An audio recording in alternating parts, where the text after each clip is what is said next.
So, how does estrogen imbalance relate to thyroid function?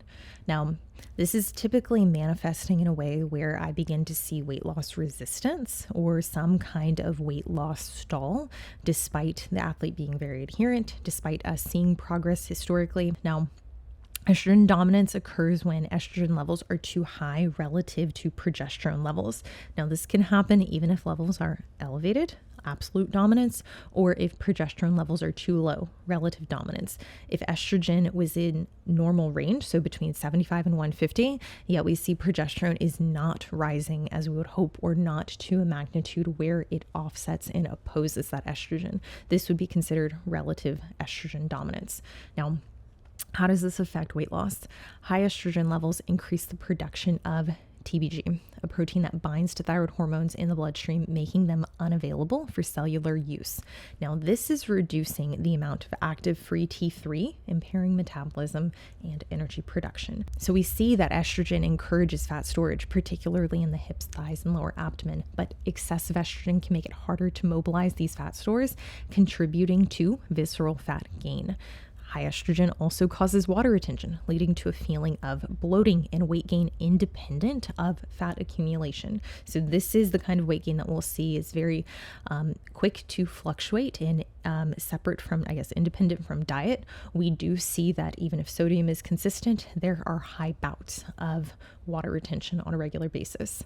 Now, estrogen dominance is also associated with low-grade inflammation, which further disrupts metabolic processes and increases insulin resistance, also driving up the propensity to store fat viscerally. So causes of estrogen dominance, we can look at environmental estrogens, so xenoestrogens, exposure to synthetic chemicals and plastics, cosmetics, pesticides, cleaning products that can mimic estrogen and disrupt hormone balance, poor liver function, so individuals who are abusing SARMs or oral steroids, that can elevate liver enzymes, making it harder for the liver to function properly. And those aren't the only two things, but relative to my demographic and what we talk about here, those are two important considerations because the liver metabolizes and detoxifies excess estrogen, and poor liver health can lead to that estrogen accumulation.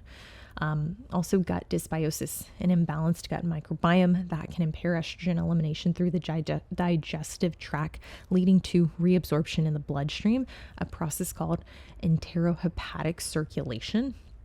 Now, also don't forget synthetic estrogens and contraceptives, so hormonal birth control. So that's going to be the combination pill predominantly that has that synthetic form of estrogen. If you're looking at the hormonal form of the IUD, that's largely progesterone.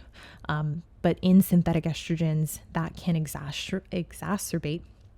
But within the world of synthetic estrogens and contraceptives, this can exacerbate estrogen dominance by suppressing natural hormone production. So when we're talking about managing estrogen dominance related to it impacting thyroid hormone, that needs to be something that we're comparing very objectively on labs and seeing that there is some kind of trend that allows us to infer that this decrease in thyroid availability in those hormones is somewhat or could be very well linked to estrogen dominance. So we need to look at estrogen versus progesterone.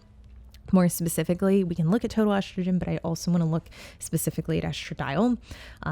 If we can make dietary changes, so eating foods that support estrogen detoxification, so broccoli, kale, cauliflower, including fiber-rich foods to bind excess estrogen and aid in eliminating through the gut. Now, this is going to be something at a baseline. I would say we absolutely need to have fiber intake within the diet. So if this is an area of opportunity, I would consider that something that you can do very easily.